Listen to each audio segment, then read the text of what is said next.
Welcome everyone to MarshWatch number 9. This is the review session. So in this, we're going to be going through all of the species that we've covered.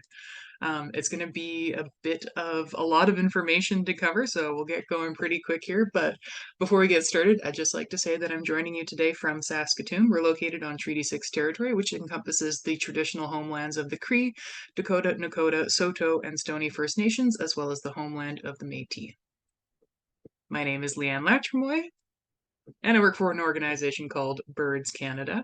On the agenda tonight, we're going to review all of the species that we've covered, and I'm just going to hit on the salient points of each one.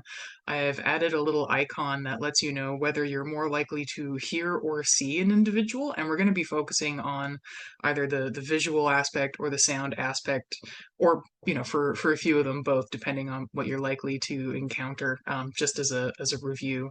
Afterwards, we're going to have discussion, so you can go ahead and ask me any questions about the species. We're not going to do a quiz, in part because I've spent all my time this week putting together a massive quiz. I'm only halfway done, but I'm putting together a large quiz, so that's going to cover all of the species, and it's going to be a fun one. I've enjoyed putting it together, so hopefully it's fun to do. So without further ado, let's just take a look at what we've covered so far. And we've covered a lot in these several sessions. We've covered 45 bird species, and that's a pretty impressive list. I feel like we've given each one enough time and we've gotten to know them a little bit more. But 45 bird species, that's quite a number. We've also covered off 10 amphibians, so we've got, you know, 4 toads and 6 frogs. So I feel like we're doing pretty good on covering, most of the species you're likely to encounter. I just like to note the ones that we've covered, it doesn't cover absolutely everything that you're going to see in a wetland. There's a few of the ducks that I've left out that tend to like rivers and larger lake systems a little bit more, some of the rarer species. So, this is a jumping off point for you, and it really does cover what is here in the summertime and what spends its time nesting and breeding in these areas. Of course, there's going to be, lots of shoulder season species that we'll see on the spring and fall migration, but, I think this covers the ones that, stick around and that you're likely to see throughout the summer. So, hopefully, with all of the knowledge you've gained through something like this, that's a good jumping off point to, you can start to recognize, hey, we didn't cover that one, and that's already going to eliminate, a fair number of species for you. And hopefully, because you're used to looking at, some of the more common ones, you'll know what to look for when you're looking at a bird that you've never seen before. So, we can't cover absolutely everything, but I feel like we've done a pretty good job so far. So, without further ado, let's get rolling. And our first species that we covered was the Canada goose. We're not going to spend too much time on this, but it is a large goose. It's pretty bold, to the point of, chasing humans, but that's got that nice white chin strap, quite a large bird, and as you might know, it goes honk.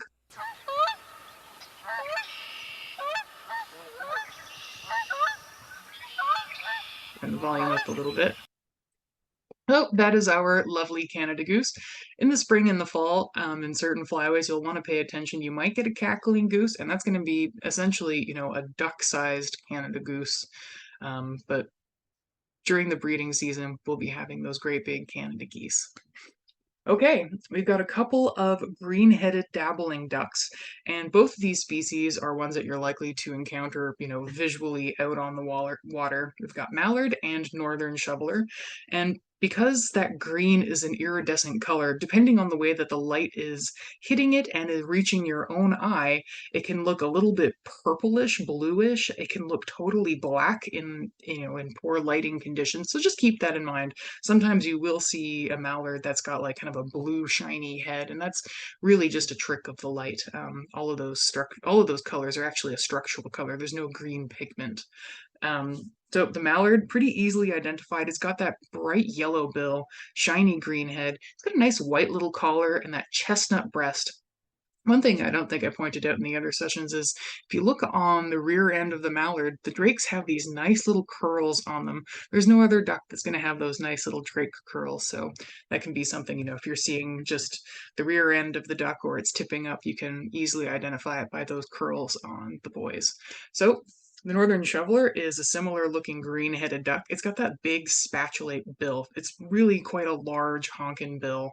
It's quite dark, it's quite black, and the side of the bird is bright white with that big chestnut patch in the middle of it, and that really stands out at a distance. One of the things to remember when you're identifying ducks, especially the dabblers, is that white really, really stands out, and it stands out at a distance, it stands out in poor light. So one of the things that, you could tend to focus on is where the white is on the duck. And so paying attention to that is going to really help you out. So on the northern shoveler, it's got those big, broad white sides with that, giant splotch of chestnut right in the middle. And that really stands out at quite a great distance. It is one of the ducks that is a bit more chatty, and you'll often hear them doing their suk suk call.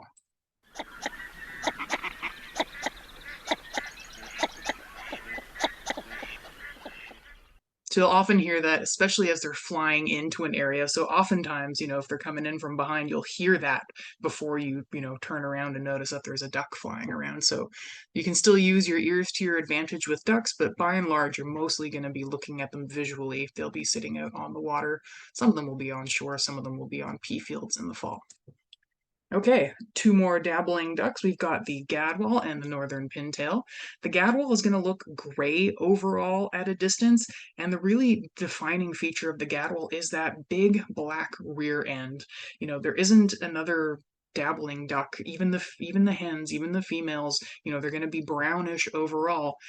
The drake is going to be the only one that has that black rear end. So that gadwall drake, great big black rear end. And it also is another chatty duck that you're often likely to hear. And if you'll recall, it kind of sounds like the aliens from Sesame Street going bep bep bep bep.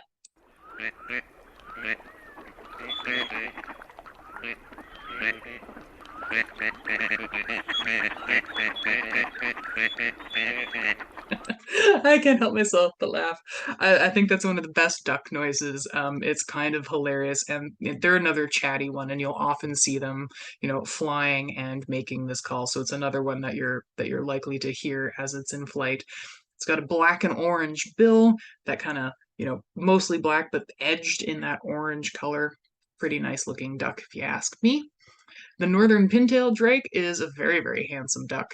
It's got a nice long tail, but depending on the angle, you might not see that tail. And if it happens to have molted those tail feathers, it's not going to have a super long tail. It does, however, have a really long, kind of elegant neck. And the important thing is that white spur. So it's got a white neck and that white spur that goes up the back of the head. That is a telltale sign that you've got a northern pintail. You can see that again at great distances because, it shines that bright white. At a distance, you might not be able to tell that it's got, just a brown face to it, but you can really tell that that white spur goes right up the neck. The bill is kind of blue and black, grayish flanks, but really it's that long neck with that white spur going up the back of it. This is another one that's mostly silent and then you're likely to see from a distance. So chestnut face, but really that white spur going up the side of the neck. Now we've got a few of the smaller dabbling ducks. The ones that we just covered were slightly larger. The teal and the widgeon are all on the smaller side, with the green-winged teal being the smallest of the dabblers. So the drake blue-winged teal is going to have this bright white crescent between its eye and its bill. That is going to be your, telltale mark for your blue-winged teal. It's a big, big crescent. It fills up kind of that whole front part of the face. Otherwise, the face is kind of slate blue-ish, and the rear end is black and white, black on the very rear, and then the white closer to the rest of the flanks. But that kind of bluish face with that great big white crescent. In flight, it's going to show a powdery blue wing patch on the upper wing. The northern shoveler is also going to have that, but it stands out a lot on the blue-winged teal because overall, especially in flight, it looks kind of plain and drab. And the bill is going to be dark on this little guy.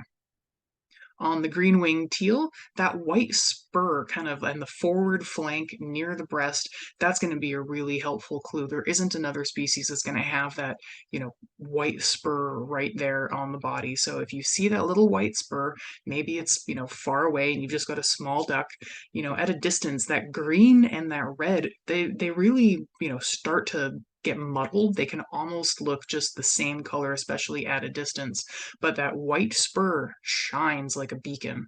So it does have that beautiful green eyeshadow on this rusty colored face, but that white spur is going to be your go-to. On the rear end, it's kind of got a white or cream patch surrounded by black.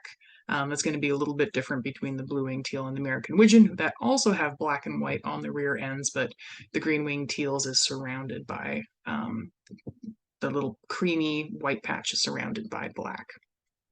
The American widgeon is going to be a different looking bird altogether. It's going to have the white on the forehead. Sometimes this can be a little bit reduced, but oftentimes it is still quite visible.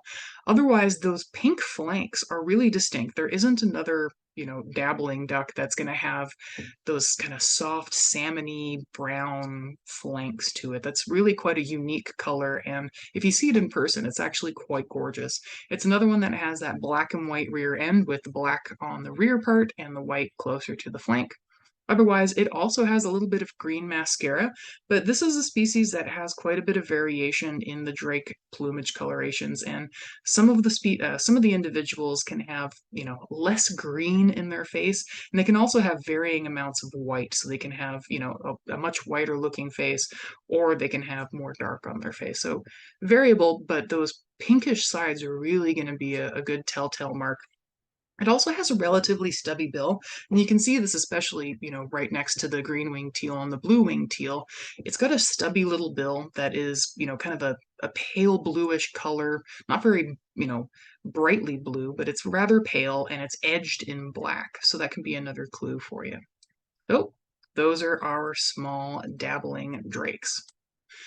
Now, before we get into the hens, our lady ducks, I just wanted to point out that there is a quick thing you can do, even beyond behavior to tell hens from dabbling and diving species. And I've got them separated here, and I've deliberately left out the names of each one because I really want you to focus in on the overall plumage pattern of these hens. So imagine you're seeing these, you don't have any behavior clues, maybe they're all just kind of floating around loafing, but the trick that you can use to tell dabblers from divers is the modeling on the feathers. So the dabblers are all on top here, and you can see their side and their back feathers, they're all kind of intricately patterned. They're black feathers that have this pale edging, and they've often got a pale center to them. And this really helps them to camouflage because they've got a nest that is on land and they're worried about a whole lot of predators. They really want to remain hidden on their nests. So they're trying to blend in with, more of an upland and grassy environment. The diving hens, on the other hand, because they're divers, they don't walk around so well on land, and so their nests are all either actually above water, like right, in the wetland on a little platform and on some cattails, or they're right on the shore. And so this means, they're not quite as worried about blending in with grass. Perhaps they want to blend in a little bit more with, the marsh bottom or a little bit of water. The bufflehead is a cavity nester. So this is that little one in the center here. She's rather dark. When something comes and looks in the cavity, she kind of wants to disappear into that tree hole. So the hen divers overall, they don't have that kind of intricately patterned brown appearance. Overall, they're a lot more, plain brown. They don't have, their feathers aren't edged and having little pretty centers in them. And so you can use that to your advantage when you're just taking a look at a bunch of ducks and you don't know if they're dabblers or divers yet. That, you know, pattern overall of the feathers, it can really help you to just say, okay, I've got a dabbler or I've got a diver. And, that's half the battle is reducing your options. So, you can immediately reduce your options by half if if you've got a dabbler or a diver. So that's just a tip that I wanted to share and kind of bring it all into focus now that we've covered all of these species. Okay, that said, let's take a look at our dabbling hens. And we're going to take a look first at the dabbling hens that have orange bills. So when you're taking a look at hens, it's really helpful to take a look at the bill, its color, its shape, patterns on the face, and if you can see any amount of the speculum. If you remember in dabbling ducks, the speculum is often brightly colored, and that can, be helpful in identification. Sometimes you can actually see them when the wing is folded. Mallards in particular, as well as gadwall, often show a little bit of that speculum patch. So first up, we have our hen mallard. And this is one that you're hopefully going to get to practice a fair bit with. She's got a very orange bill that's going to have a dark saddle on it, or it's going to be speckled in kind of that saddly pattern. It's not going to be all orange or all brown on the center. It's really going to be orange with black markings on top of it, whether that's a big splotch like a saddle or speckles. Her speculum, you can often see it. So it's blue, and remember, this is an iridescent blue. So in the wrong lighting, this can just look quite dark. So it can look like a bright blue, or it can look like kind of a purpley blue, or at the totally wrong angle and time of day, it can look quite black.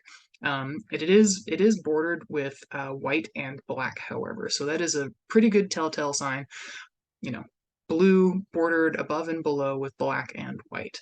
The face, she's got a bit of an eye line, and overall, the face color is going to differ from, the rest of her body. It's going to be a little bit cooler, so you can take a look at that. Like, is there a strong contrast between the face and the rest of the body, and is it warmer or cooler? So in the mallard hen, she's going to have a bit of a cooler face overall. Now, the one that's really similar to the mallard hen and is going to be occupying similar habitats and may even be, hanging out in mixed flocks in proximity is the gadwall hen. So what you want to take a look at for her is that the bill is not going to be quite that same pattern. It's still going to have orange and it's still going to have dark, but it's going to, the orange is going to be restricted to the sides of the bill. Otherwise, the top and center of the bill, that's going to be dark overall. And we just got that orange running along the side of the bill. And you can see compared to the mallard over here, she's got quite a splotchy looking dark patch on her. The speculum is going to be white, and you can often see this. So she's showing right here a nice little patch of white. Um, she also has an eye line. There is a little bit of a contrast between a cooler face and slightly warmer body, but it's not quite as evident as it is in the mallard. But that bill is really going to be your telltale sign, and especially if the bird is showing their speculum, the white versus the blue, black, and white. Another one that's going to have an orangey bill is going to be the northern shoveler. However, that bill is going to be a lot bigger, a lot heavier. It's going to be, kind of flared out at the tip, kind of like a spatula, quite large. And it's more of an olivey orange color. It just kind of, you've got some orange along the sides, and then it just kind of fades into this orangey olivey color, but it's quite large. It's almost comical if you've gotten the chance to see them in person. The speculum on the northern shoveler is green with the white border above, but I find it very rare to see the speculum on the northern shoveler hen. I guess she just kind of holds her wings or, her flank feathers a little bit differently. It's often a fair bit more hidden, so I wouldn't rely on that, as a clue in a loafing bird or a bird that's just out on the water. In flight, that could be helpful, but that bill is really, it really does stand out quite a fair bit. And once you get used to taking a look at, duck bills and how they look compared to the rest of the bird, does it look huge compared to the bill's head, the bird's head? Does it look really small? That really large bill does stand out. And remember, especially in the early part of the season, a lot of these hens are hanging out with their males. So that's a really good time to start making those associations between, shape and, it's usually a more helpful clue. It's like, okay, these two are really been sticking around together. That's probably the female gadwall. So you can use that kind of stuff to your advantage, especially when you're learning. And, it's totally okay to go, yeah, I don't know. And as we talked about, in our first session, late in the summer, the males actually molt their bright plumage, and they'll take on for a short period of time a more female looking appearance. So later in the summer, it can be a whole mess, with boys turning into, all of these mottled brown colors temporarily. They're doing that because when they molt all of those feathers, they also molt their flight feathers, and they're kind of helpless. So they usually go to secluded locations and molt their feathers and, temporarily don a plumage where they're less attractive. They're harder to spot. Back to our northern shoveler here, she does have a little bit of a faint eyeline, but there's not really any contrast between the head color and the rest of the breast and body color. So those are our dabbling hens. They're all quite large, and they've all got orangey bills. Let's just compare those two even bigger side by side, and that bill really is that difference. So smaller, a little bit on the gadwall, it's a little bit more delicate. That can be hard to tell, but mostly dark with that orange along the edge for the gadwall, and in the mallard hen, orange with those dark splotches on them. Okay, comparing it to two other dabbling hens, we've got our northern pintail and our American widgeon. The northern pintail, she's going to have a dark bill, so it's not going to be orangey at all. It's going to be, quite a dark gray, almost black. The thing about her is that she's really going to have a very plain face, and it's going to be warmer in tone than the rest of the body. So, really quite a warm brown and a cooler brown on the rest of the body. It often does show up fairly well on this species. If she happens to be holding her neck up, she does have one of those nice kind of swan necks, much like the male, but birds loaf. Birds aren't always in that kind of, nice upright posture. They like to hang out, they like to snooze, so you can't always use that as your clue. She does have a little bit of an elongated tail as well, but that's usually tough to see. But that dark bill, relatively large bird. This isn't a small species, and that plain warm brown face is going to be your clue here. She's going to have a bronzy speculum with a white border. So if you see her in flight, it's definitely a bronzy color in between those white bands. The American widgeon hen is one of the more distinctive dabbling duck hens. So she's got this dark smudge of eyeshadow on her eye, and that really does stand out. There isn't any other dabbling species that's going to have quite that smudge around the eye. She's also got that pale, stubby bill, much like the drake does. So it's going to be, pretty stubby. It's going to be that pale blue-gray that's going to be edged in black. Otherwise, she even has a little bit of that kind of pinkish flank to her. It's not quite as soft and pretty looking as in the drakes, but it's still it's a little bit different. It's not mottled. She's definitely got a a more plain kind of pinkish brown flank. The speculum is black and green with a bit of a white border on top, and she's another one that I don't find often shows it, especially at rest.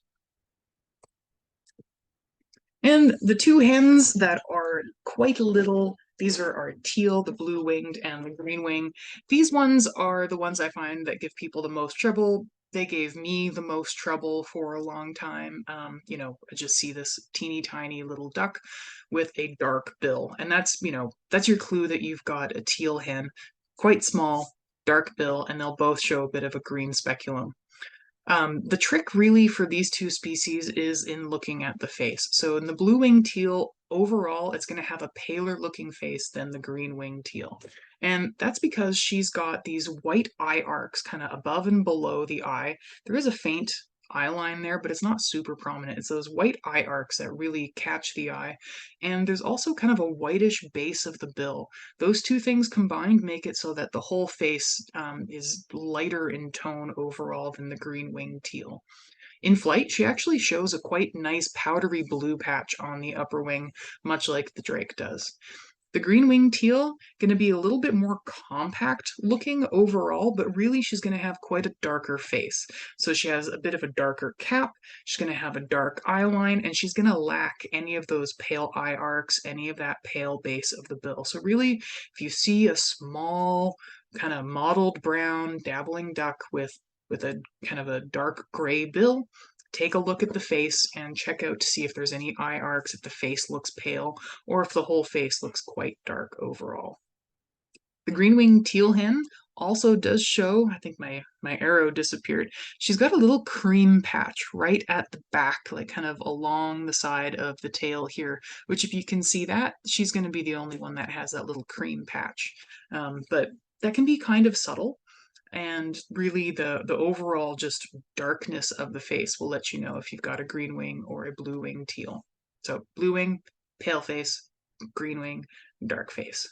And those are the teal hens, hopefully a little bit demystified. And it's okay to just say, I'm not sure it's a teal hen, because that still happens to me. I don't always get a good enough look to be able to make that distinction. So, we can only do the best we can. And sometimes the birds just don't give us a good enough look. Okay, moving on to the diving ducks, we have our two gorgeous red-headed species. I think these are both quite lovely ducks. The canvasback is a very large duck, and that back, that canvas white back really, really shines, especially, in low light conditions at a distance. That bright white, black and white on the on the front and back of that, but the whole back, the whole flank, just this gorgeous white color. And the slope of the forehead is really quite distinct in the canvasback. This is something, if you're a beginner skier, maybe you're not scared to imagine yourself skiing down. Whereas on the redhead, even just in profile, that's quite a steep slope. If you imagine yourself at the top of the head trying to ski down it, that's kind of a scary pitch to go on. So that more scooped out, steep pitch curve for the redhead and that gentle slope on the canvasback. And, even if you only just saw the silhouette of the species, that can be your identification feature, because there isn't another one that has really that same kind of slope to it. It's a distinctive little shape of a bird. The redhead, on the other hand, that body is going to appear dull gray, and this holds true at a great distance. It's not going to shine bright white like the canvasback, and I'm sure you'll get to practice this, because they're diving species. They tend to be found in the deeper parts of sloughs and wetlands, or even larger ponds. So you'll often be seeing these two species at a distance, and you can often get a glimpse of that reddish head, but really that body color, whether it's shining bright white or if it's a dull gray, that's going to be your identification clue for the canvasback and the redhead. The redhead's got a golden eye, but at a distance, that's really tough to see. That blue bill is also kind of helpful. So there's a contrast there between the blue bill and the darker tip, and the dark tip is actually edged in a little bit of white, but really that body color and, that reddish head is really all you're going to need for these two species. But they're kind of, two prairie specialties that you see quite a bit out this way, and we're pretty fortunate for that. Okay, we've got a couple of other diving species. We've got the lesser scaup, the ruddy duck, and the bufflehead. The lesser scaup is going to be, black and white, kind of looks like an Oreo cookie. It's going to have white flanks, but that kind of vermiculated black on the back is going to definitely appear gray at a distance. So close up, it looks black and white, but get even a little bit of distance in between you and the bird, and that back is going to appear gray colored. It's not going to look black. It's not going to look white. It's definitely, just going to be gray. And that's going to contrast with the whiter flank. The bill is going to be nice and blue. And I do think it kind of looks like an Oreo cookie, because you do have, front and back, you're bordered with a bit of black. The head has a little bit of an iridescent sheen to it, usually shines a little bit of blue, and they do have a nice little yellow eye to them. The ruddy duck is a pretty interesting duck. This is a species that belongs to a group called the stiff-tailed ducks, and you can probably see why in this photo. We've got that stiff tail. They often hold it up. Not always, but it's one of those things that if you see it, you know for sure what it is, because there isn't another species in this area that does that. Otherwise, that bright powder blue bill is unmistakable. It's actually quite large for the size of the duck, and they have this nice white cheek patch that's another one of those things that white just stands out at a distance. So those things combined, that stiff tail, that bright blue bill, and that that white cheek patch, as well as, of course, the whole bird is kind of this, rusty cinnamon colored. So it's a pretty distinctive little duck, and, specialty of, wetlands with little bits of open areas. They like to nest in the cattails, and, they'll enjoy shallower wetlands than some diving species. So that is our handsome reddy duck. And of course, we also have bufflehead.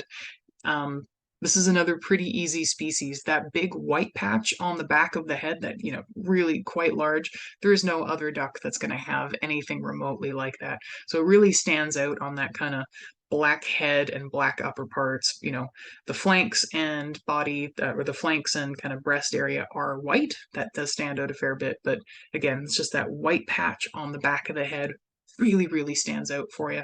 It does have a tiny, stubby little bill, but really, once you see that black and white pattern on this species, there really isn't anything else that looks like it. So those are the diving drakes. Now let's take a look at our larger diving hens, our canvasback, redhead, and throw in the lesser scaup here. Those are all of our kind of larger diving hens that we'll see frequently on wetlands. So the canvasback hen, she's still going to maintain that lovely sloped forehead, nice easy skiing if you're just learning.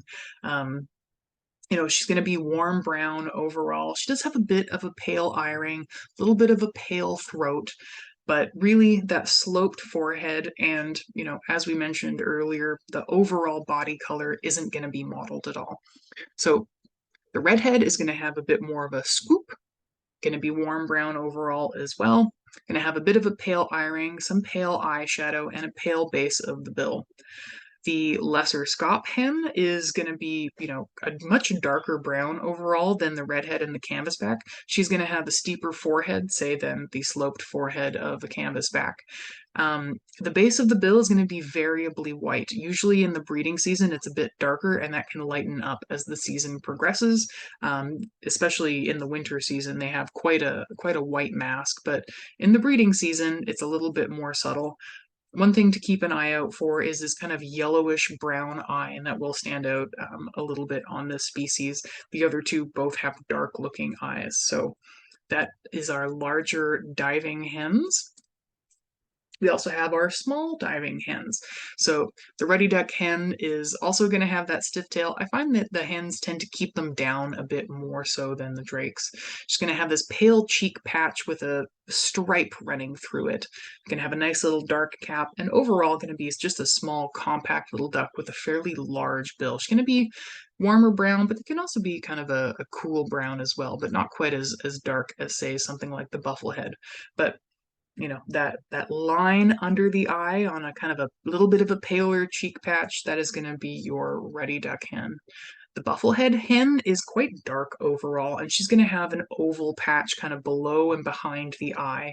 And this is quite, a distinctive little patch for her. So, that combined with a small stubby little bill and a teeny tiny little active duck, you'll be pretty sure that you've got a bufflehead. Phew, okay. So that's the whirlwind tour of our ducks. Next up, we have a few grebe species. So these two grebes are often seen and heard. So the redneck grebe is a large grebe. It's got quite a long pointed bill, and that silvery cheek patch is what you're going to want to hone in. That silvery cheek patch really, really stands out at a distance. They do have a red neck that, is different colored than the darker body, but at a distance, those two colors can start to look the same. So really, that silvery white cheek patch there is, one of your best identification clues, along with the body shape. They tend to have kind of a slender neck, great big body, and that long pointed bill. And they'll also do this whinny braying call, like a hurry, and they'll do this a fair bit, and you can hear it, because it travels over water quite well. You can hear it a long ways away. So this is one that you're likely to see and hear a fair bit.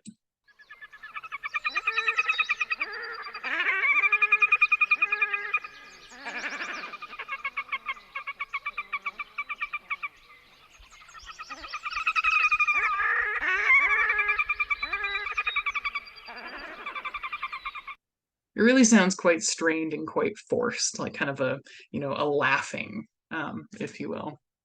So next we have the piebill grebe. This is a pretty secretive little grebe, but you know, it is totally possible to see this bird fairly regularly as well. But oftentimes your first clue that it's there is that you'll hear it.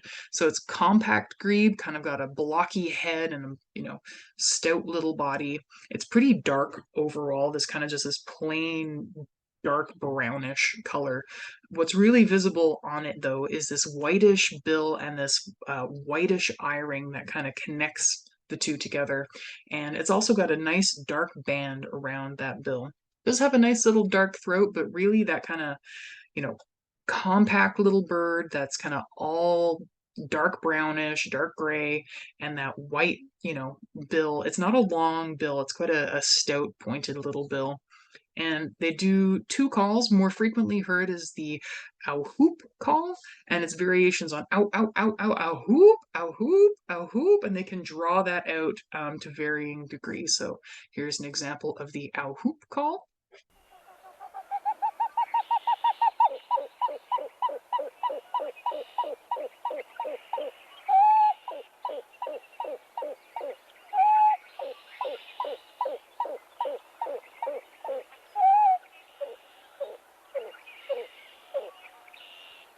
So they can draw that out quite a fair bit, or they can keep it relatively short. That was a bit more of a drawn out one.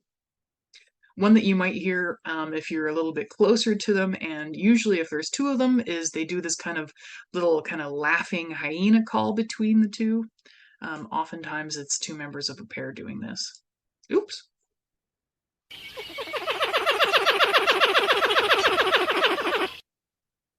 So I think that's kind of aptly named the hyena call, so you can kind of think hyenas laughing. Okay, two other grebes that we have are the horned grebe and the eared grebe. And oftentimes this is another species that if you see it at a distance, it can be tough to tell the two apart. They're both relatively, dark and rusty colored, but overall they have a different head shape, different behavior as well. But the eared grebe has a pretty triangular pointed little head, and the horned grebe tends to have a bit more of a flattened head overall. That pointed triangular head is really quite obvious on the eared grebes, especially at a distance. This is often how I identify them, because oftentimes I will see them quite a ways out on a body of water, and there's a small grebe with a small pointed bill, and I'll see that triangular pointed head and I'll know for sure that it's an eared grebe. So it's a really useful field mark for the two. Otherwise, the horned grebe has those gorgeous yellow to golden horns. It's quite thick, that yellowish patch on their head, whereas for the eared grebe they tend to be wispier plumes. They're not quite that solid yellow patch, definitely a lot wispier looking. And behaviorally, they're quite different. The horned grebes are found in pairs on small water bodies, and the eared grebes are found in larger groups. They're colonial nesting species, which means they nest in association with others of their species.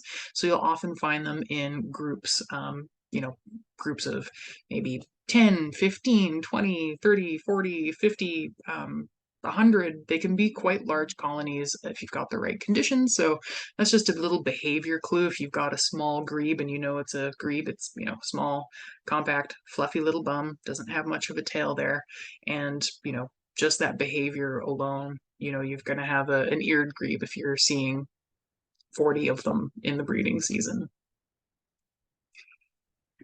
Other two grebes that we have, the Western and Clark's grebe, both look pretty similar. They're black and white grebes with quite long pointed bills.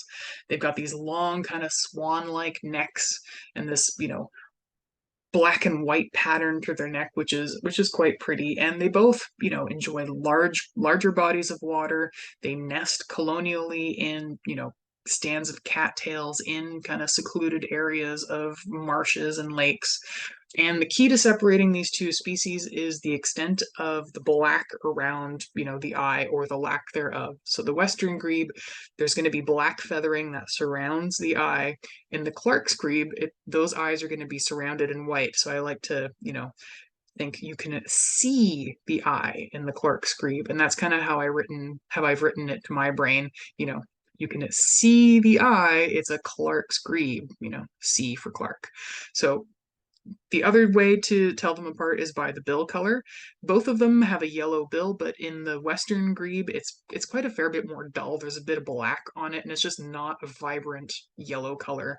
The Clark's grebe is really going to have quite a vibrant yellow bill, so that can be another clue. Now, the Western grebe is far, far more common. It's not very common to see a Clark's grebe, but they do, nest in the same areas. They have, a very, very similar range distribution, and they can hybridize. So if you see an intermediate individual, sometimes, you just have to call it a Western slash Clark's, because it might actually be a hybrid, but more often than not, you're going to be seeing the Western grebe. You're going to be pretty excited if you see a Clark's grebe. I know I am. Okay, moving on to our rails. These are, by and large, kind of sneaky water birds. They're often laterally compressed, so they look quite broad on the side, but head on, they're actually quite slender, and that's because most of them spend their lives in thick vegetation, weaving in and out of, say, cattails and reeds and all that good stuff. The exception to that is the American coot, which thinks it's a duck. It's got the personality of a duck. It's going to be floating out in the open water, not being afraid of anyone. Both of these species are ones that you are, relatively likely to see. You're for sure likely to see the American coot, and the sora isn't all that difficult to catch a glimpse of. But it's worth knowing the sounds to both of them. The sora is going to have a yellow bill with a black mask and, gray kind of face and throat, and is going to be brownish over top. Going to be scurrying around in the cattails, and, oftentimes you'll just catch a glimpse of it, running through an open patch, and that yellow bill leading off that little scurry is going to be your telltale sign, that grayish face with that yellow bill, and it is quite a bright yellow bill. The American coot, on the other hand, is going to be solid black. There isn't a duck that looks all solid black like that, and that white bill, it's got a little bit of a dark tip to it, but that you can't really see that at any great distance. It does have a little bit of white tail feathers that they'll use in displays with other coots, but overall, black looking bird with a white bill, bobs its head kind of like a chicken as it's kind of swimming around and foraging. So that is your American coot. So the sora does two calls pretty regularly. I'll play the per-weep first because that's the one you're most likely to hear, and they will do this kind of any time of day. I was doing a survey a couple of weeks ago and I accidentally sneezed at the start of one, and that set a sora going off. So they're very territorial, and any loud noise they're likely to respond with the per-weep too. So here's the per-weep call.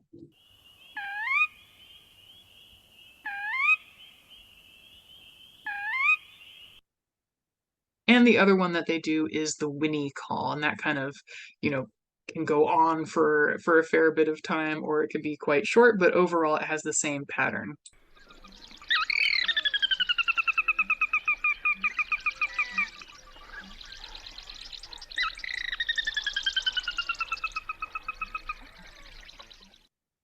So that is the whinny call of the sora. And the American coot does a lot of, little, I think of them as kind of like chickadee noises. They do lots of like pops and just little noises. So I'll play some of those for you now.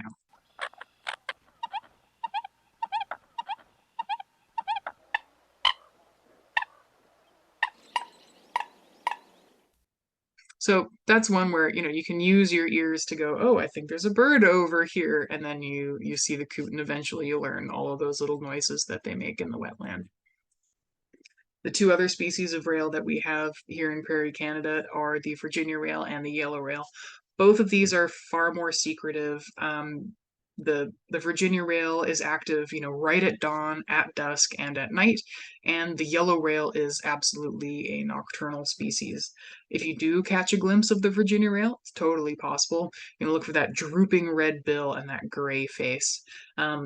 Habitat-wise, the Virginia rail likes, heavily vegetated wetlands. The yellow rail, you're going to find this in more sedgy, grassy wetlands with water, because they do, really require a fair number of snails for their diet. So The call of the Virginia rail is likely how you're going to encounter this species, and again, you're likely to hear this like right at dawn, at dusk, and you'll also hear it overnight as well. So one call they do is the ticket call, and it just kind of goes on and on. Ticket, ticket, ticket, ticket, ticket, ticket.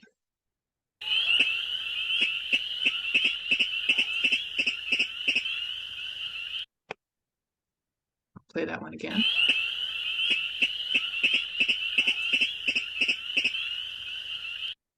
And they also do a grunting call that to me kind of sounds like a little piglet or something, hiding in the wetland. So like this kind of grunting, descending grunting call.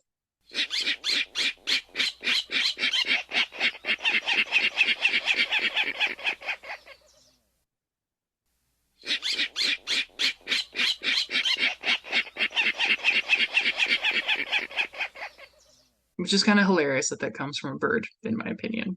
The yellow rail, as I mentioned, this is a rarely seen species, lives in sedgy grassy wetlands, and is definitely nocturnal. But its call is kind of unlike anything else. It does a tick, tick, tick, tick, tick, that kind of 2 and 3, and it sounds like two stones tapping together.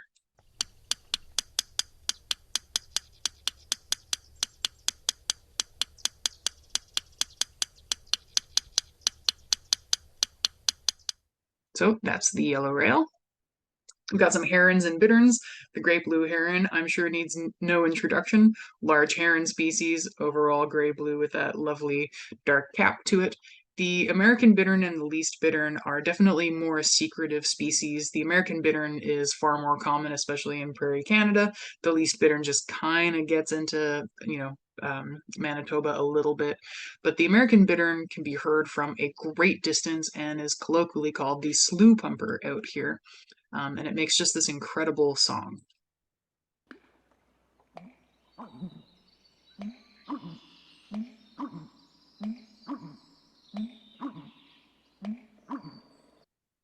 And I kid you not, that is a sound that you can hear from, a kilometer away on a calm morning. So the least bittern is a little bit more subtle. It does a coo coo coo coo coo little sound. And both of these are going to be coming from wetland areas.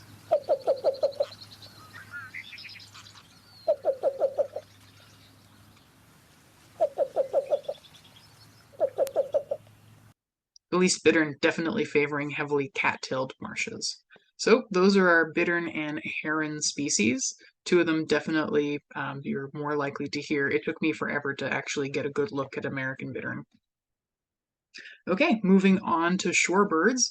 First up, we've got the Wilson snipe, and this is one that you are definitely more likely to hear than you are to see. If you do see it, it's got quite a long bill and a rounded body. Got a, practically no neck. It looks like somebody took an ice cream scoop and, plopped a head on that little body.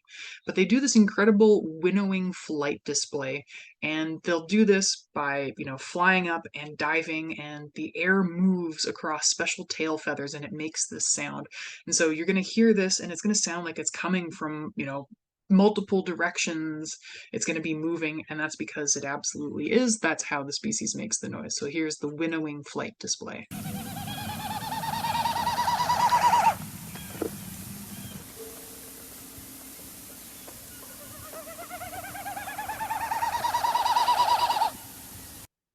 The other sound that they make is this kind of squeaky wheel call, this kick, kick, kick, kick.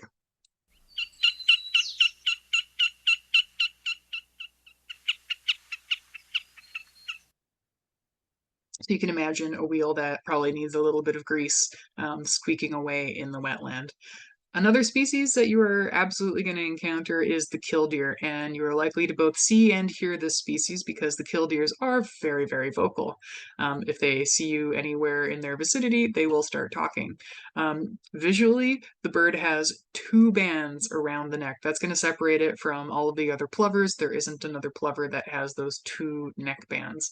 Plovers overall have kind of like a pigeon-like head. They've got that teeny tiny bill and quite a rounded little head, but those bands around the neck, that is going to be your clue for killdeer. Otherwise, kind of solid brown and white below. likes wetland habitats, but likes kind of, that shoreliney area. You can also find them in plowed fields, gravelly areas. They just usually like a little bit of water. Doesn't need to be much nearby. And they definitely say their name and do all kinds of loud noises going, kill deer, kill deer.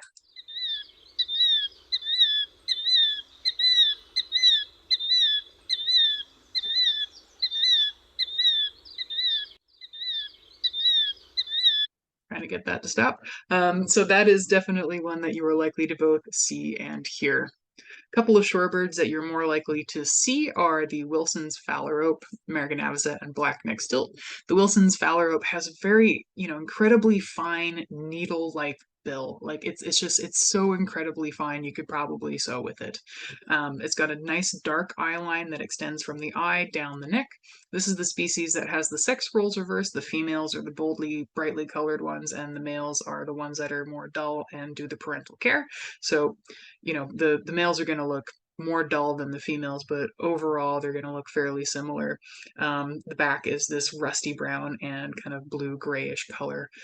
You'll often see these guys floating out on the water, and that's because they feed on little, amphipods and things in the water column, and they'll often spin around. So they'll kick their feet up in a circle and they'll make a little bit of an upwelling where they can snack on whatever comes up to the surface. So that's the Wilson's phalarope. They have kind of a dainty, delicate appearance to them.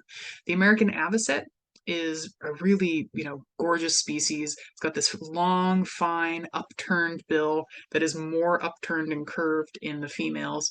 The salmon wash over the head and neck is pretty distinct, and that bold black and white wing pattern on a white body.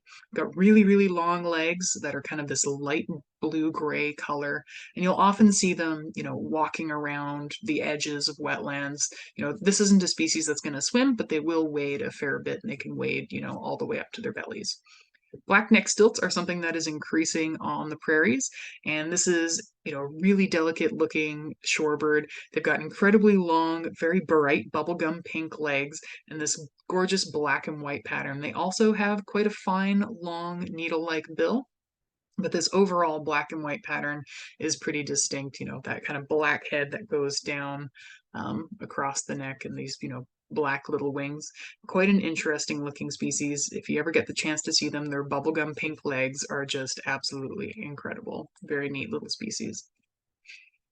Two other shorebirds that are quite large and quite territorial and vocal are the willet and the marbled godwit.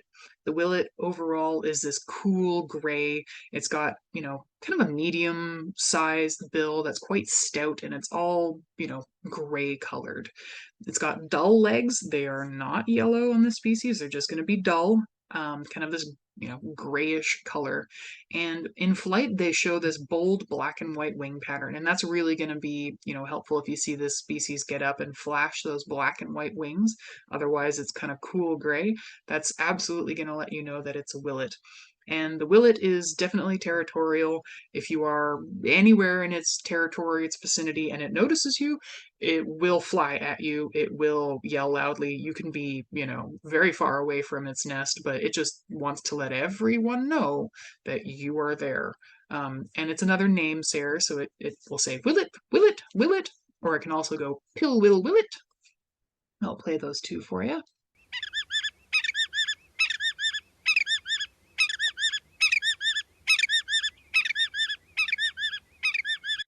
So it's quite, intense. They're a little bit aggressive. They'll often do that as they're flying towards your face. I have just remembered from my last bit of surveying. The other large, very vocal shorebird is the marbled godwit. So this is a bit of a warmer brown species. It's got a longer bill. It's that slightly upturned, and the bill is two-tone. So it's kind of pinkish orange at the base, and it fades to darker as you get to the tip. It's got, dull legs as well.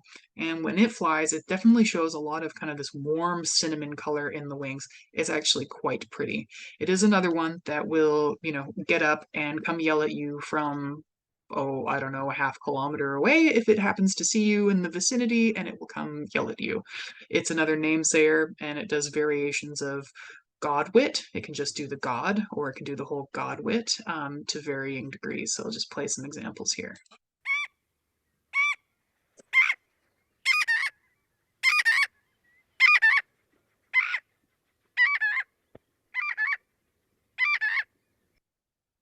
So that is our marbled godwit. And in case we weren't covering enough species today, I actually have two bonus species for you, the lesser and greater yellowlegs. And in part, it made me realize because they're already back. So this is a species that, breeds in the boreal forest, but will often stop, along the prairie wetlands and other wetlands across North America on the migration. But they're one of the earliest species to make a southward migration. A lot of the non-breeders or failed breeders actually start showing up in mid-July, and I've already seen some yellowlegs while driving around. So I thought I would give you the bonus yellowlegs. Now, as you might imagine, these two species are quite tricky to tell apart, and I struggle a fair bit, trying to tell these two species apart, especially if you don't get a great look at them. So there is no shame in just saying yellowlegs and saying, I don't know, but it's one of the yellowlegs. You're getting there. Both of them have very, very bright yellow legs, cool gray upper parts, and they have that kind of bold white eye-ring. If you're trying to learn to tell them apart, the lesser is going to have a shorter, finer bill, whereas the greater is going to have a slightly longer bill. And there's going to be less barring on the flanks of the lesser yellow legs. Still going to be some barring, but there's going to be less of it. And there is more heavy barring on the flanks of the greater yellow legs. And if you happen to be lucky enough to get these two species together, which can very well happen, side by side, the lesser is smaller and the greater is larger. But there is a little bit of, birds aren't cookie cutters, right? They all have slight individual variations. So sometimes those metrics of, that longer bill, that shorter bill, they can be really tough to tell. So just know that there are yellow legs, and don't feel bad if you wind up calling them, just yellow legs, can't tell. It's better than taking a wild guess and assigning them to something that it isn't. And I report a lot of yellow legs myself. It's hard. It's so hard, in fact, that there are joke bird guides, and it always reminds me of this page from it. This is from a field guide to the little known and seldom seen birds of North America, published in the 80s. And here's just a joke, of greatest yellow legs, greater yellow legs, middle yellow legs, slightly lesser yellow legs, lesser yellow legs, least yellow legs, very least yellow legs. Just trying to highlight that it is a tough group of species, even for people who are, well practiced in bird identification. So, don't worry too much about it. They're tough. Okay, moving on from that, we're going to still continue with some of the tough birds. We have some terns. So first up, we have the black tern, and that's going to be our easy tern. Totally jet black body, silvery wings and tail. This is, a really gorgeous little tern. I love them dearly. I think they're very cute.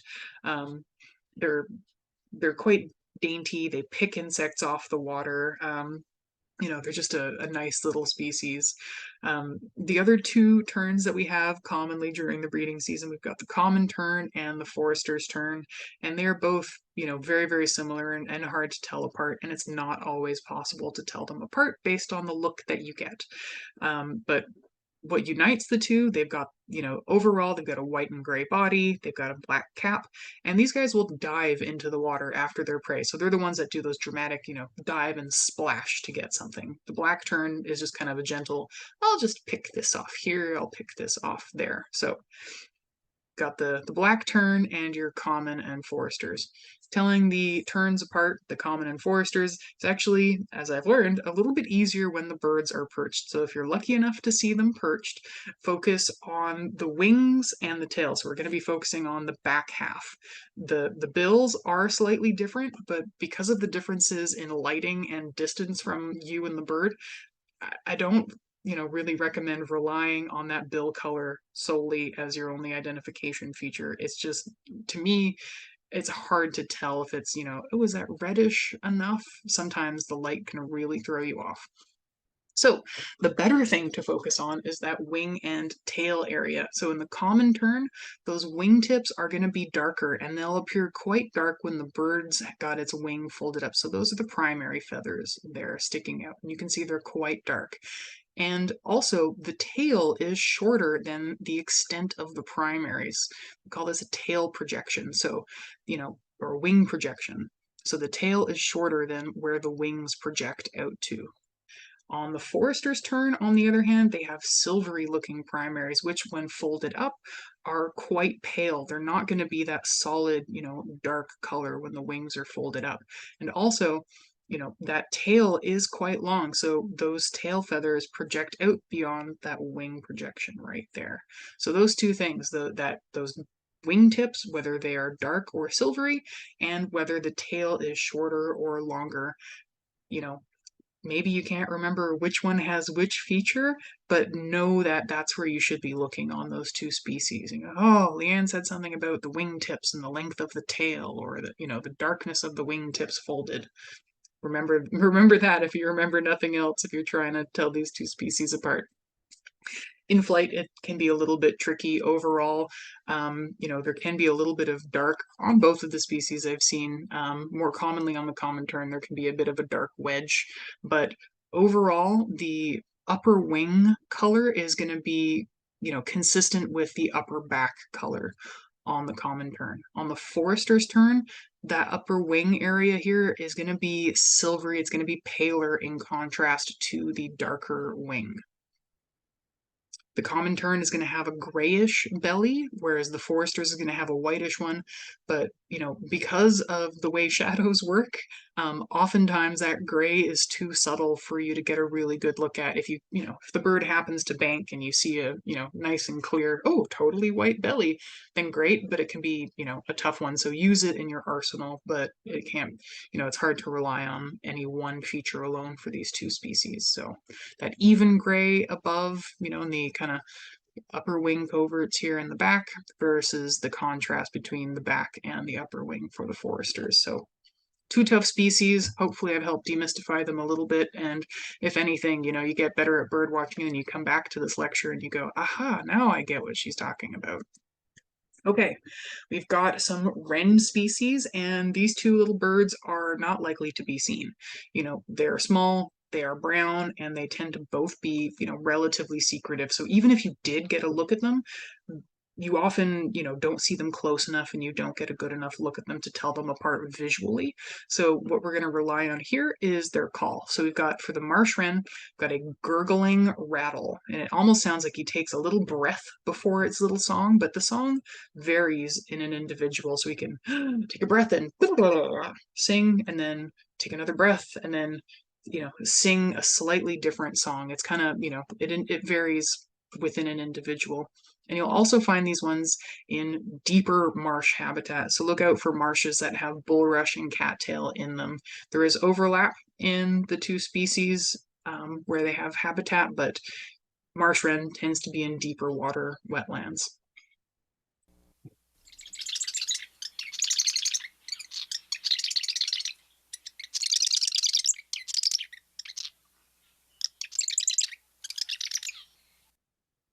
So that gurgling kind of rattle. The sedge wren, on the other hand, is more often found in wet meadows and sedgy marshes.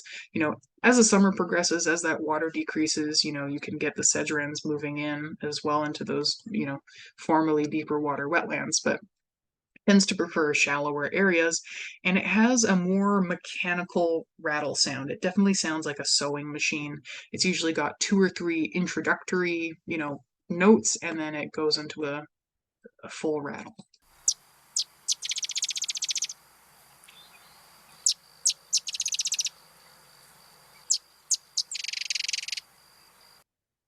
So I'll just play that gurgling rattle again.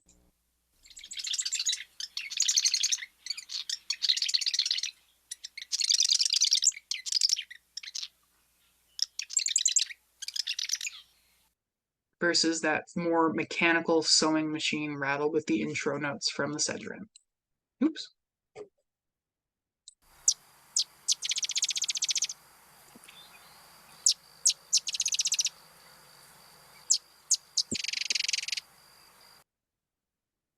Okay, two other small brownish little birds that is definitely more worthwhile to learn their songs versus how they look to tell them apart is the LeConte sparrow and the Nelson sparrow. The LeConte sparrow likes wet meadow kind of areas, and the Nelson sparrows prefer it a little bit damper, wet meadows, and kind of sedgy marshes.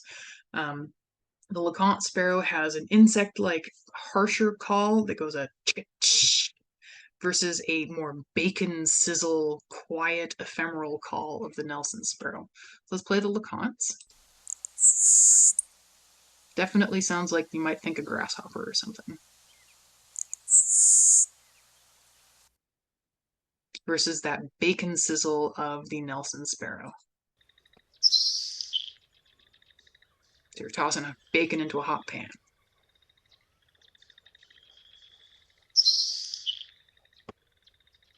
I'll play that LeConte sparrow again.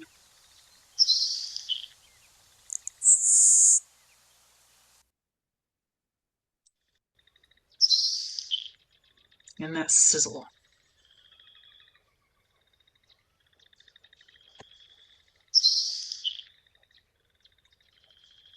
But you know, these are two species that are tough to tell apart, in part because they look so similar and because of their, the habitat that they're in, their relatively secretive nature, they don't really give you the opportunity to tell them apart, visually terribly well. A lot easier if you happen to be a great photographer and you spend a lot of time trying to photograph these things. But, if you're just out there, listening to things, trying to see birds pretty casually, these are tough to tell apart visually. And I think, like I said before, that's probably there can probably be about 5 times that I can confidently say that I've identified them by sight alone. Uh, Maybe less than five. Usually, it's that song that gives that those two species away. So definitely worthwhile learning those. Okay, we're getting to the end. At least of the birds. We do have amphibians. So we have the blackbirds. I think I might keep the amphibians for next week. Okay. So we have 3 different blackbird species, and luckily they're quite well named for 2 of them, the red-winged blackbird and the yellow-headed blackbird. Red-winged blackbird has got those lovely red shoulder patches. The yellow-headed blackbird has that gorgeous yellow head. I love it when bird names actually reflect what the bird looks like. It's a lot more helpful. So the red-winged blackbird does a loud conqueree call.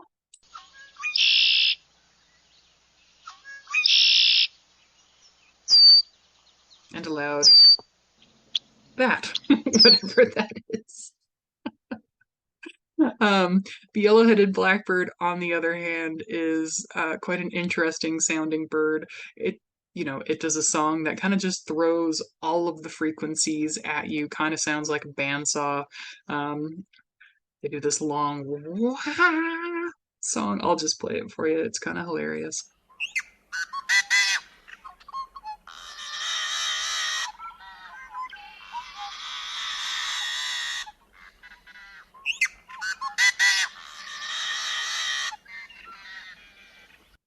And they're really hilarious to watch do this because they'll throw their head completely back, practically touching, their back, and just belting out this totally unmusical song.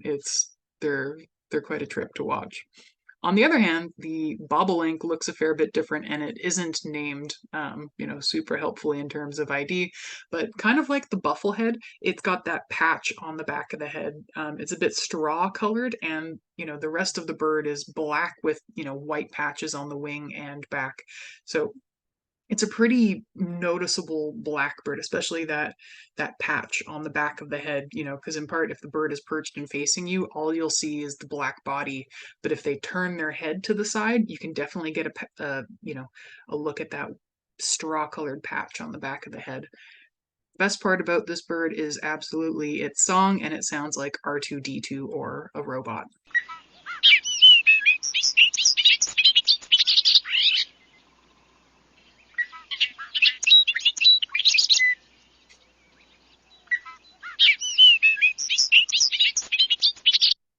And they'll actually do this, while displaying for females. So they'll fly and they'll do this, they'll chase each other around. So they're quite a visible species.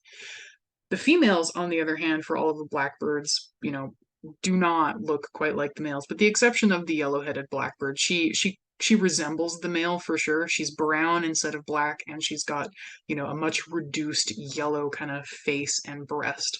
But the two other species, red-winged blackbird and bobolink, both you're going, oh, good grief, those are blackbirds? Yes, sadly they are.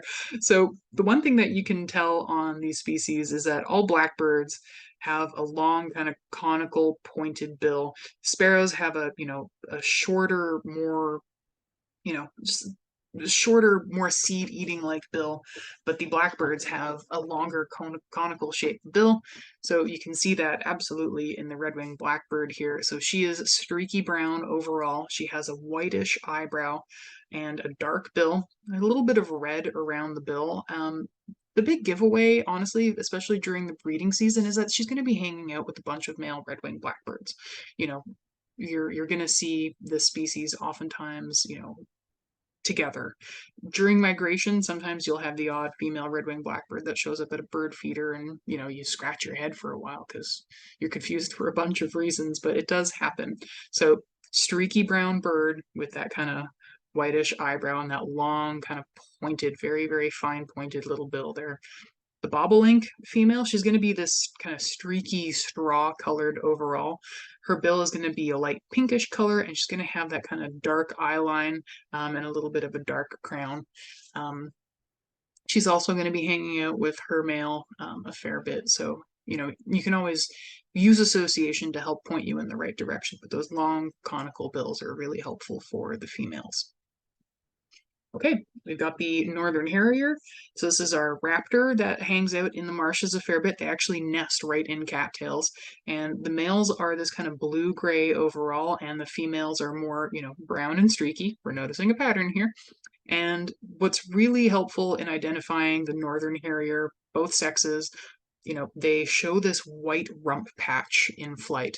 So you've got the tail, you've got the back, and in between that, you've got that kind of rump area, and it's going to show this, bright white patch. So that's pretty easy. If you see that, you've got yourself a northern harrier. You've got a long tail, long wing spread, and they'll cruise low over wetlands and fields. That's, the other behavioral thing that they do is, they'll cruise over wetlands, over fields, just, searching for prey, and that kind of long tail and that bright white patch. Males have these nice dark tips to the wings, and below you can see it a little better, this kind of dark trailing edge. So quite a nice little species. That definitely nests in wetlands and forages in and around them. Okay, last but not least for the birds, we have the common yellowthroat. So these guys have that little lovely black bandit mask. That's, a telltale sign there isn't another bird species in this neck of the woods that has that, black bandit mask and is a small, tiny warbler. They're pretty secretive. Warblers are also fairly active little birds. They bounce around almost constantly unless they're occupied in singing. So, they have a fine little tweezer-like bill, very, very active habits. And, you'll find these guys often in association with wetlands, but what they're keying in on there is the really dense vegetation. So you can actually find them in upland habitats where you have really, really dense vegetation, like in a coulee or something where there's just a ton of little snowberry. Otherwise, in a grassy environment, they like dense vegetation where they can hide. So that black bandit mask with the white edge for the male, he's got a nice yellow throat. The female, she's pretty drab. She's got, a yellowish throat, can be quite a fair bit more pale than that. She's plain olive green above, and she has a nice little eye ring. And this is a song that you're, very likely to hear throughout the day, in wetland areas, and you'll hear this kind of witchy, witchy, witchy, or witchity, witchity, witchity. And sometimes they'll do like a, 4 or 3.5. So sometimes that last syllable is kind of truncated.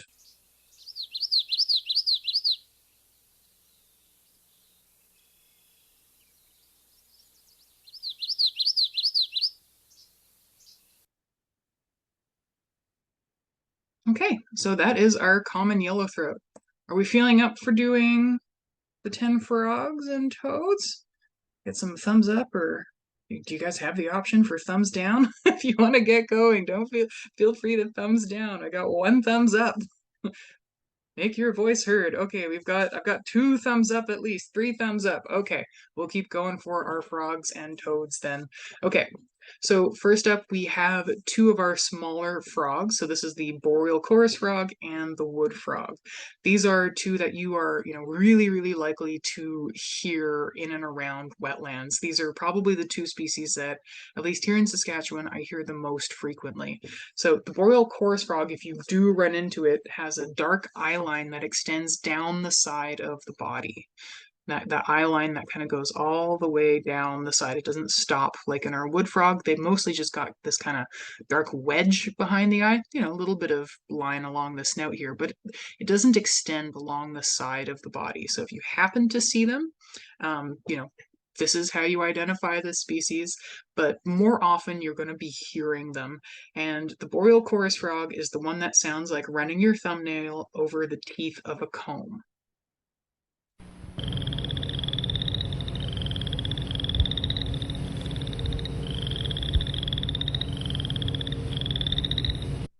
I actually wonder if that would work if you went up to a pond and started doing that, if they would answer you back.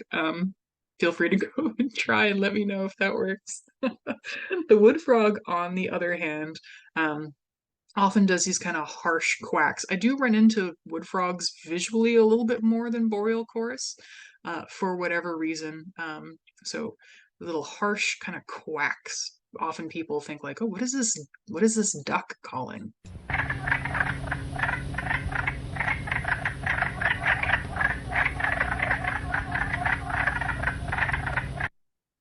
So that's our boreal chorus frog and wood frog. Those, fingernail, thumbnail over the teeth of a comb, or this kind of harsh quacking noise. We also have northern leopard frog and spring peeper, two different ends of the spectrum there. Northern leopard frog, honestly, I think this is one that you're more likely to see than you are to hear. At least, I haven't encountered a ton of them that I've heard, but I've often seen them. They're quite a large frog. They've got a decent hop to them. They've got quite strong back legs, and they have these gorgeous leopard spots. So the spots are haloed. They often have this kind of pale edging around this darker spot, and as with all of these frogs, the coloration is quite variable, but the spots on the leopard frog are quite distinct. If you do get to hear it, to me, it almost sounds like rubbing two balloons together.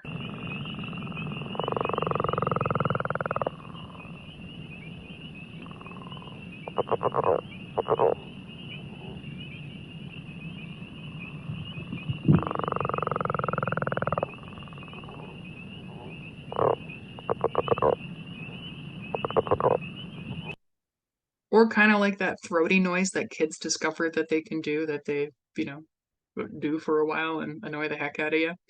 On the other end of the spectrum is the spring peepers. Spring peepers are absolutely tiny. You are hard pressed usually to find them. You'll find them in Manitoba. There's a couple of spots in northern Saskatchewan where they're kind of just, they eke into the province, but they're quite a small little species. They're generally arboreal. You'll often find them on leaves of vegetation, not necessarily trees, but on leaves of plants. And they do have a tiny little X on their back, and they're really tiny. They're quite adorable, and they have an outsized voice for their size, and so it often forms a really loud chorus of peeping, is the best way to describe it, and hence their name, spring peeper.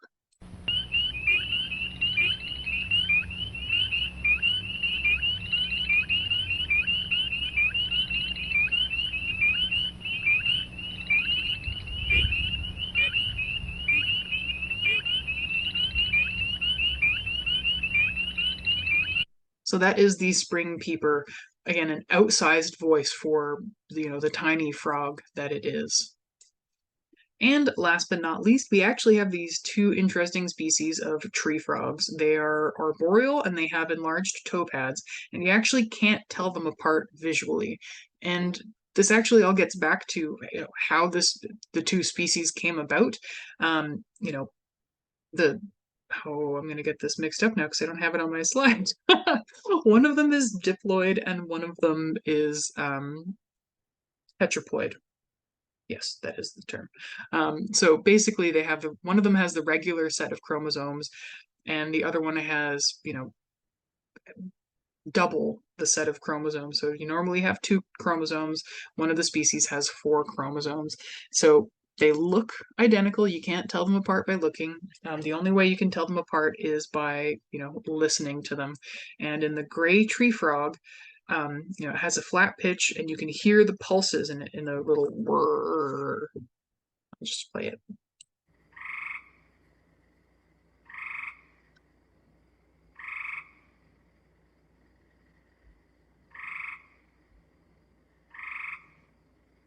And in Cope's gray tree frog, it's, you can't hear the syllables so much. It's more of a buzzy call.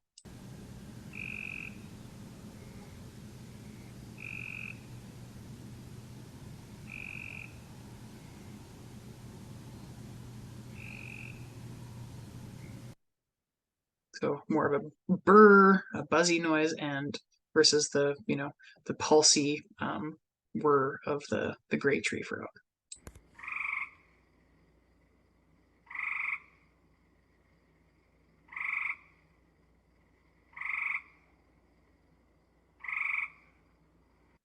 I'll play Cope's again.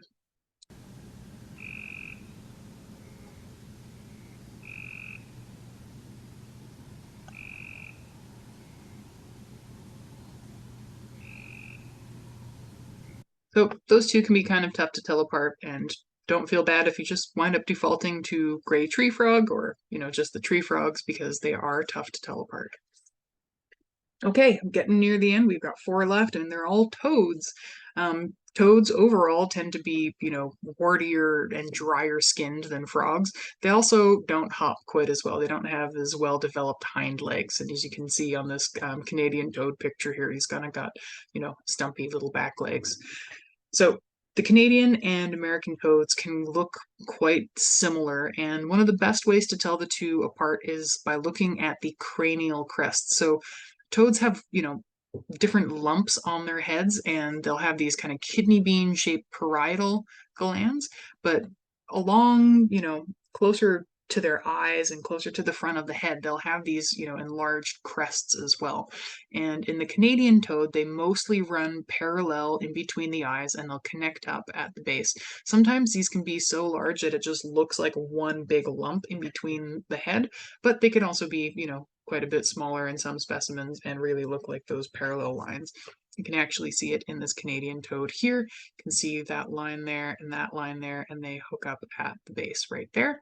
On the American toad, on the other hand, those parietal glands kind of form a V, and that kind of encompasses the eye sockets there. So along here, so you can make them out, especially in this angle here, right?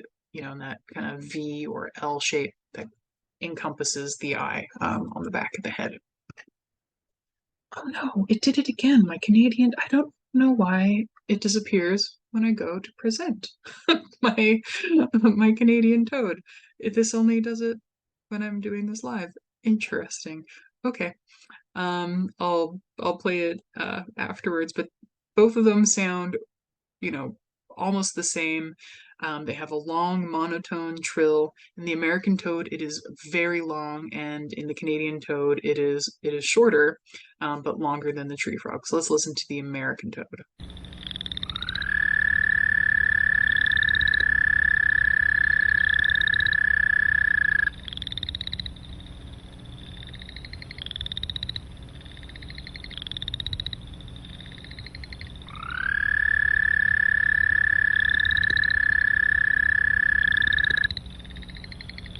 You can hear the boreal chorus frogs in this recording too quite well.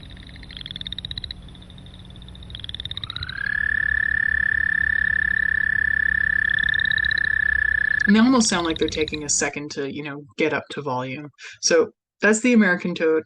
The Canadian toad sounds similar, and once I'm done the presentation, I'll go back and play this for you because that's interesting that it disappears from my presentation mode. Okay, The last two toads, we have the Plains spadefoot and the Great Plains toad. You are not terribly likely to see either of these species. They're kind of secretive. They only come out when the conditions are right, and they're, kind of nocturnal in terms of their habits. So this is definitely one to keep an ear out for. But they're a lot tougher to see, and which is too bad because I would really love to see a plain spadefoot. They look very adorable. The plain spadefoot has just absurdly large eyes for its body size. It makes you go ah, generally speaking. They also have these teeny tiny little red warts, and they can have stripes or they can not have those stripes. They make a whirring call.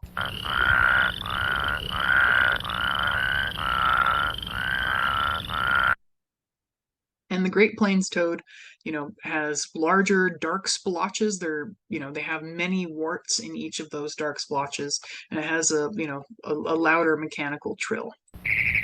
That kind of, there's no word for this in the English language, but going, that's what it sounds like. Kind of wavering.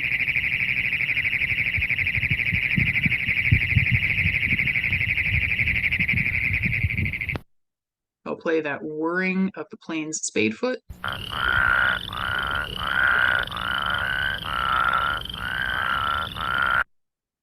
And that kind of wavering mechanical trill of the Great Plains toad.